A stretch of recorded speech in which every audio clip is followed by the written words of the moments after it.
Hello friends, I am Mukesh Kumar. Welcome back to this channel.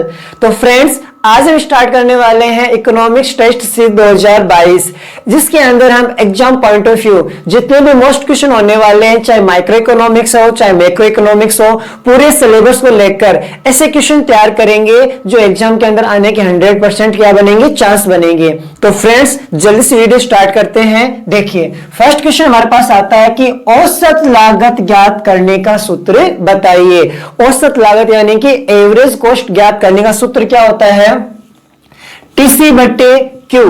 TC बटे Q का means होता है कि टोटल कॉस्ट बटे क्वांटिटी, जितनी हमारी वस्तु की लागत आती है, कुल लागत आती है, उस उत्पादन की मात्रा का भाग देने वाला होता है।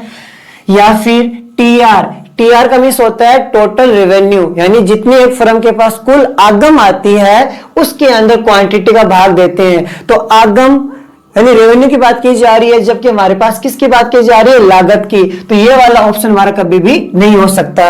फिर चेक करते हैं टीवीसी, यानी कि total variable cost. Total variable cost में यदि उत्पादन की मात्रा का भाग देते हैं तो क्या हमारे पास में ये औसत लागत आ सकती है क्या? ये भी नहीं आ सकती। फिर हमारे पास ऑप्शन कौन सा है? TFC. TFC total fix cost. Total fix cost का मीन्स क्या हुआ कि कुल स्थिर लागत। क्या कुल स्थिर लागत में भाग देने पर हमारे पास में औसत लागत आ सकती है क्या? नहीं आ सकती। औसत लागत क्या आती है? तो औसत लागत ज्ञात करने का सूत्र लगता है कि कुल लागत में किसका भाग देते हैं? उत्पादन की मात्रा का, यानी क्वांटिटी का भाग देते हैं। कुल लागत यानी कि टीसी दे रखा है, तो इसमें कौन सा ऑप्शन राइट हो जाएगा? हमारा फर्स्ट नंबर, यानी कि कुल लागत बटे उत्पादन की मात्रा। मान लेते हैं कि हमने 10 वस्तु बनाई है और 10 वस्तु के हमारे पैसे लग जाते हैं 200 रुपए। तो औसत लागत का मीन्स है एक वस्तु की लागत कितनी आई है? 200 में 10 का भाग दे देंगे, हमारे पास कितना आ जाएगा? 20 रुपए आ जाएगा। तो प्रति वस्तु की लागत यानी कि औसत लागत क्या पड़ रही है? 20 रुपए। यह कैसे निकाला जाता है? कुल लागत में उत्पादन की मात्रा का भाग देने पर। तो इसमें हमारा कौन राइट हो जाएगा? ए नंबर। नेक्स्ट क्वेश्चन दे रखा है, निम्न में से कौन से वक्र की आकृति यू के समान नहीं होती है? हमने अल्पकाल के अंदर पढ़ा होगा कि एबीसी, एमसी और एसी, इन वक्रों की आकृति हमेशा क्या होती है? यू के समान होती है, क्योंकि एवीसी यानी कि एवरेज वेरिएबल कॉस्ट, ये भी क्या होती है? प्रारंभ के अंदर इसकी लागत घटती जाती है, उसके बाद क्या होती है? बढ़ने लगती है। तो ये किसके समान होता है? यू के समान। जो एमसी कॉस्ट है, एमसी यानी कि सीमांत लागत, ये भी क्या होती है? प्रारंभ के अंदर क्या होती है? गिरती है, एक सीमा के पश्चात वापस बढ़ने लग जाती है। ये भी क्या होती है? हमारी यू के समान होती है। लेकिन जो एससी दे रखी है, औसत लागत भी क्या होती है? प्रारंभ के अंदर नीचे गिरती हुई होती है, एक सीमा के पश्चात वापस बढ़ने लग जाती है। तो ये भी किसके समान होती है? यू के समान होती है। लेकिन एएफसी यानी कि एवरेज फिक्स्ड कॉस्ट, ये कभी भी यू के समान नहीं होती है, क्योंकि फर्म के अंदर यदि उत्पादन करे या ना करे, कुछ लागतों का वहन करना पड़ता है, उसे हम कहते हैं स्थिर लागत। मान लो हमने एक कारखाना किराए पर लिया या फिर एक रूम किराए पर लिया जहां पे उत्पादन करना है। यदि उस रूम के अंदर उत्पादन करे या ना करे, फिर भी हमें उसका मंथली किराया चुकाना पड़ता है। ऐसी लागत कहलाती है हमारी स्थिर लागत। स्थिर लागत में क्या होता है? यदि उत्पादन की मात्रा बढ़ाते जाते हैं, इसकी लागत कंटिन्यू क्या होती जाती है? कंटिन्यू कम होती जाती है। तो ये हमारा कहलाता है एएफसी वक्र, जिसकी आकृति क्या नहीं होती है? यू आकार की नहीं होती है। यानी इसमें राइट कौन सा हो जाएगा? हमारा बी पॉइंट। नेक्स्ट क्वेश्चन हमारा, पूर्ण प्रतिस्पर्धा बाजार में कीमत का निर्धारण किया जाता है। यानी पूर्ण प्रतिस्पर्धा बाजार में कीमतों का निर्धारण कौन करता है? तो पहले हम ये जान लेते हैं कि पूर्ण प्रतिस्पर्धा बाजार क्या होता है। यानी ऐसा बाजार जहां पर क्रेता व विक्रेताओं की संख्या क्या होती है? अत्यधिक मात्रा में होती है, और वस्तु की कीमत क्या रहती है? समान रहती है।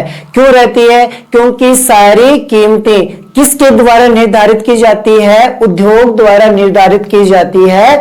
और बाजार में जितने भी विक्रेता या फर्में हैं उन्हें उस कीमत का अनुसरण करना पड़ता है। तो क्वेश्चन है, पूर्ण प्रतिस्पर्धा बाजार में कीमत का निर्धारण किया जाता है, किसके द्वारा किया जाता है? फर्म के द्वारा नहीं, सरकार द्वारा नहीं, क्रेता द्वारा नहीं, किसके द्वारा किया जाता है? उद्योगों के द्वारा। अभी कहा था ना, ऐसा बाजार जिसमें वस्तु की कीमत का निर्धारण किसके द्वारा किया जाता है? उद्योगों के द्वारा किया जाता है और उसी कीमत पर बाजार में सभी विक्रेता उस वस्तु को बेचते हैं। तो ऐसा कौन सा बाजार है जहां पर उद्योगों द्वारा वस्तु कीमत का निर्धारण किया जाता है? पूर्ण प्रतिस्पर्धा। इसको हम पूर्ण प्रतियोगिता बाजार भी कह सकते हैं। तो इसका हमारा राइट कौन सा हो जाएगा? बी ऑप्शन हो जाएगा। नेक्स्ट क्वेश्चन है, वे विधि से सकल घरेलू उत्पाद यानी कि जीडीपी ज्ञात करने का सूत्र बताइए। वेरी इंपॉर्टेंट क्वेश्चन है फ्रेंड्स।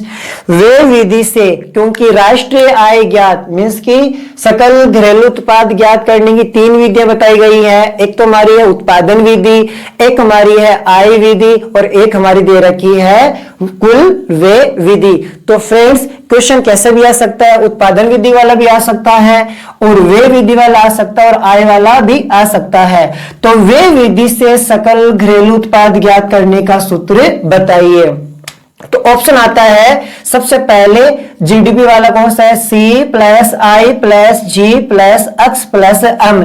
इसका मीन्स क्या होता है? सी का मतलब होता है कि एक अर्थव्यवस्था में जितने भी उपभोक्ता है उनके द्वारा जो व्यय किया जाता है उसको बोलते हैं हम उपभोग व्यय।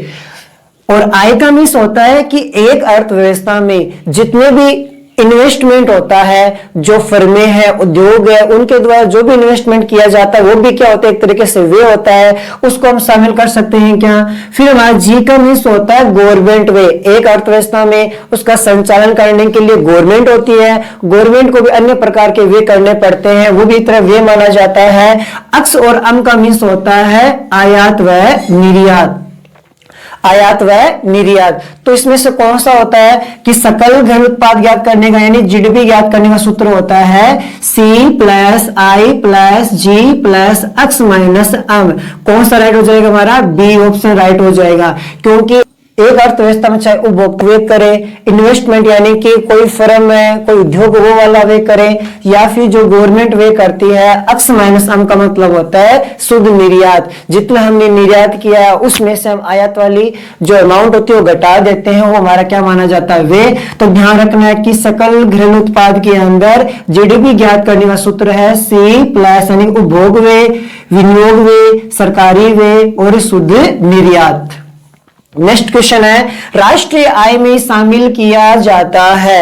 एक देश की राष्ट्रीय आय ज्ञात करने के लिए 3 विधियां मैंने अभी बताई थी। और इसमें कौन सी वस्तु शामिल किया जाता है? क्या मध्यवर्ती वस्तुएं? मध्यवर्ती वस्तु कहलाती है अर्धनिर्मित, यानी कि ऐसी वस्तुएं जिनको भविष्य में उत्पादन प्रक्रिया से गुजरना पड़ता है, ऐसी वस्तु कहलाती है मध्यवर्ती वस्तुएं। फ्रेंड्स और ऐसा नहीं कि ओनली आंसर बता रहा हूं, इसके जो बेसिक क्वेश्चंस है इसके साथ जितने भी ऑप्शन वाले क्वेश्चन जुड़े हुए हैं सबके परिभाषा या सूत्र बता रहा हूं जो exam point of view most है।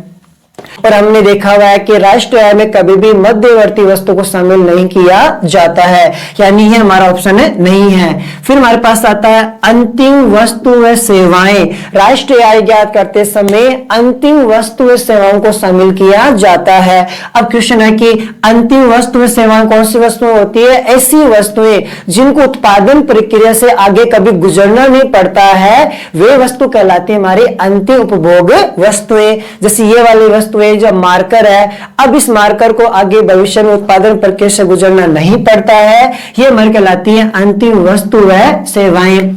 कच्चा माल भी क्या है? पूर्ण वस्तु नहीं है, आगे उत्पादन प्रक्रिया से गुजरना पड़ेगा। मशीन भी क्या होती है? मशीन के माध्यम से वस्तु बनाई जाती है, तो ये हमारी पूंजीगत वस्तु हो सकती है। तो हमारा ऑप्शन कौन सा हो जाएगा? हमारा अंतिम वस्तु व सेवा, यानी कि बी ऑप्शन राइट हो जाएगा। तो फ्रेंड्स साथ में आपको भी इसको क्वेश्चन को सॉल्व करते चलना है, मुझे कमेंट सेक्शन में जरूर बताना कि आपके कितने क्वेश्चन राइट होते हैं। नेक्स्ट क्वेश्चन हमारा पूर्ण प्रतियोगिता बाजार में फर्म का मांग वक्र होता है।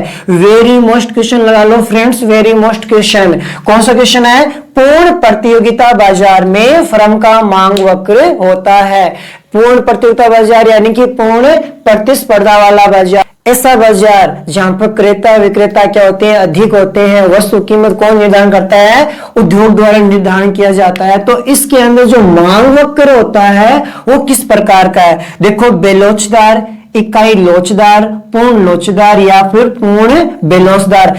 जो हमारी मांग की श्रेणी होती है उसको 5 भागों में बांटा जाता है। सबसे पहले आता है हमारे पास बेलोचदार। बेलोचदार में क्या होता है कि वस्तु की कीमत में अधिक परिवर्तन होता है, जबकि वस्तु की मांग में क्या होता है? कम परिवर्तन होता है। और इसमें क्या है? कीमत में क्या हो रहा है? परिवर्तन हो रहा है। और अभी हमने नोटिस किया था पूर्ण प्रतियोगिता बाजार, पूर्ण प्रतियोगिता बाजार में हमेशा कीमतें क्या रहती है? स्थिर रहती है। कीमतें क्या रहती है फ्रेंड्स? स्थिर रहती है। तो देखो, बेलोचदार में क्या होता है? कीमत में अधिक परिवर्तन होता है, मांग में कम परिवर्तन, यानी इसमें इस स्थिति में कीमत में परिवर्तन होगा, जबकि पूर्ण प्रतिस्पर्धा बाजार में कीमत में परिवर्तन नहीं होता है। यानी ये हमारा ऑप्शन क्या हो जाएगा? रॉन्ग हो जाएगा। अगला ऑप्शन दे रखा है इकाई लोचदार। इकाई लोचदार का मतलब क्या होता है कि जितनी वस्तु कीमत में परिवर्तन होता है उतनी वस्तु की मांग में परिवर्तन होता है। तो इसमें भी क्या बताया जा रहा है? कीमत में परिवर्तन हो रहा है, जबकि पूर्ण प्रतियोगिता बाजार में कीमत में परिवर्तन नहीं होता है। यानी ये हमारा भी ऑप्शन क्या हो जाएगा? गलत हो जाएगा। 3 नंबर ऑप्शन आता है हमारा पूर्ण लोचदार। पूर्ण लोचदार मांग की श्रेणी कौन सी होती है? जिसमें कीमतें स्थिर रहती है और मांग घटती बढ़ती रहती है। कीमतें स्थिर रहती है और हमारी पूर्ण प्रतियोगिता बाजार में कीमत क्या रहती है? स्थिर रहती है। यानी हमारा राइट ऑप्शन कौन सा हो जाएगा? पूर्ण लोचदार हो जाएगा। एक ऑप्शन और पढ़ लेते हैं, पूर्ण बेलोचदार। पूर्ण बेलोचदार में क्या होता है कि वस्तु की डिमांड स्थिर रहती है, कीमतें में कमी या वृद्धि होती है। ये भी हमारा ऑप्शन नहीं है, तो हमारा ऑप्शन कौन सा हो जाएगा? सी, जिसके अंदर क्या होती है? कीमतें स्थिर रहती है। अगला क्वेश्चन आता है, केंद्रीय बैंक की स्थापना किस वर्ष हुई है? मोस्ट क्वेश्चन है फ्रेंड्स। इसके साथ में 3-4 क्वेश्चन और बनते हुए मैं आपको बता देता हूं। तो देखो, पहले केंद्रीय बैंक की स्थापना किस वर्ष हुई है? 1935, 1942, 1950 या 1955? बताइए फ्रेंड्स। ये वेरी वेरी मोस्ट क्वेश्चन है, पहले भी आ चुका है 9th क्लास में या 10th क्लास में आपने पढ़ा होगा। केंद्रीय बैंक की स्थापना होती है 1935। इसके साथ मोस्ट क्वेश्चन क्या? देखो, केंद्रीय बैंक की स्थापना किस अधिनियम के अकॉर्डिंग की गई है? ये भी क्वेश्चन आ सकता है। तो हम लिख देंगे सन 1934, यानी कि 34, यानी कि 1934 अधिनियम के अकॉर्डिंग केंद्रीय बैंक की स्थापना 1935 में की गई है। और क्वेश्चन ये भी आ सकता है कि जब स्थापना की गई थी उस समय इसका मुख्यालय कहां पर था? तो उस समय इसका मुख्यालय था कोलकाता में। उसके बाद इसका मुख्यालय कहां ट्रांसफर कर दिया गया था? बंबई में ट्रांसफर कर दिया गया था। लेकिन क्वेश्चन आ सकता है कब स्थानांतरण किया था?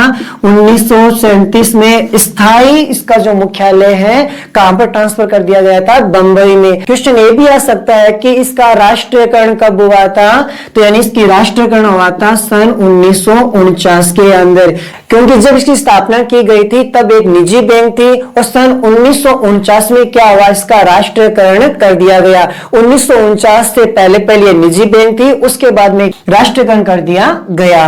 केंद्रीय बैंक की स्थापना कब होती है? 1935 होती है। यानी हमारा ऑप्शन कौन सा हो जाएगा? ए। नेक्स्ट क्वेश्चन है, राजस्व घाटा ज्ञात करने का सूत्र बताइए। जब सरकार के जो व्यय होते हैं इनकम की तुलना में ज्यादा होता है तो क्या कहलाता है? राजस्व घाटा। तो ऑप्शन देखो, पहले क्या आ रहा है? राजस्व व्यय से प्राप्तियां घटा देते हैं, यानी कि हमारा ऑप्शन कौन सा हो जाएगा? First number. सेकंड वाला देख लेते हैं, क्या व्यय और प्राप्तियां जोड़ते हैं? क्या कभी नहीं जोड़ते हैं। प्राप्तियां में से वे घटाते हैं? क्या कभी नहीं घटाते हैं। उपयुक्त में से कोई, ये भी हमारा ऑप्शन गलत हो जाएगा।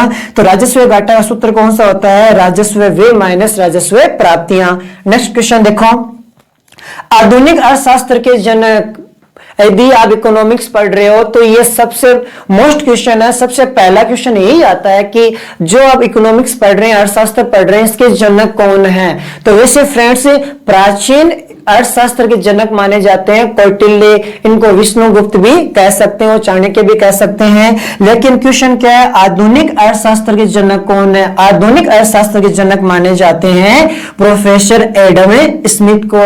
और प्राचीन अर्थशास्त्र के जनक किसको माने जाते हैं? कौटिल्य या चाणक्य विष्णुगुप्त भी बोल सकते हैं। अगला नेक्स्ट क्वेश्चन है, गिफिन वस्तुओं में कीमत व मांग के बीच में संबंध।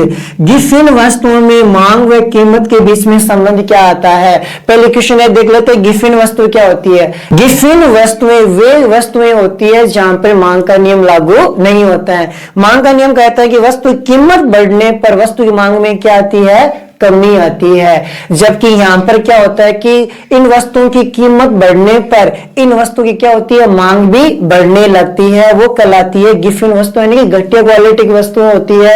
यदि इनकी कीमतें कम होती है तो इनकी डिमांड भी क्या हो जाती है? कम हो जाती है। इनकी कीमतें बढ़ती है तो डिमांड भी क्या हो जाती है? बढ़ती है। यानी कि गिफिन वस्तुएं व कीमत के बीच में हमेशा कौन सा संबंध पाया जाता है? धनात्मक संबंध पाया जाता है। ऋणात्मक संबंध सामान्य वस्तु में ऋणात्मक संबंध होता है, क्योंकि कीमत बढ़ती है तो डिमांड में क्या आ जाती है? कमी आ जाती है। उसको हम बोलते हैं ऋणात्मक संबंध। शून्य, कोई फर्क पड़ता नहीं है। जबकि गिफिन वस्तुओं में कौन सा संबंध पाया जाता है? धनात्मक संबंध पाया जाता है। तो फ्रेंड्स, कैसा लगा आपको आज की टेस्ट सीरीज को देखकर? प्लीज कमेंट सेक्शन में जरूर लिखना, और मैं आने वाले डेज के अंदर ऐसे बेहतरीन क्वेश्चन लेकर आऊंगा जिससे आपको एग्जाम के अंदर बहुत ज्यादा हेल्प मिलने वाली है। तो फ्रेंड्स, वीडियो को लाइक करना है और अधिक से अधिक शेयर करना है ताकि प्रत्येक बच्चे तक पहुंच सके, और चैनल को सब्सक्राइब करना है। आने वाली वीडियोस के अंदर इसकी और सीरीज लेकर आऊंगा, चाहे छोटे क्वेश्चन है चाहे बड़े क्वेश्चन है, एग्जाम पॉइंट ऑफ व्यू जितने भी मोस्ट क्वेश्चन बनते हैं सबके ऊपर डिस्कस करेंगे। बस आप इस चैनल के साथ जुड़ जाइए और मेरे को बहुत सारा सपोर्ट कीजिए। तो मिलते हैं अगली वीडियो के अंदर। Thank you.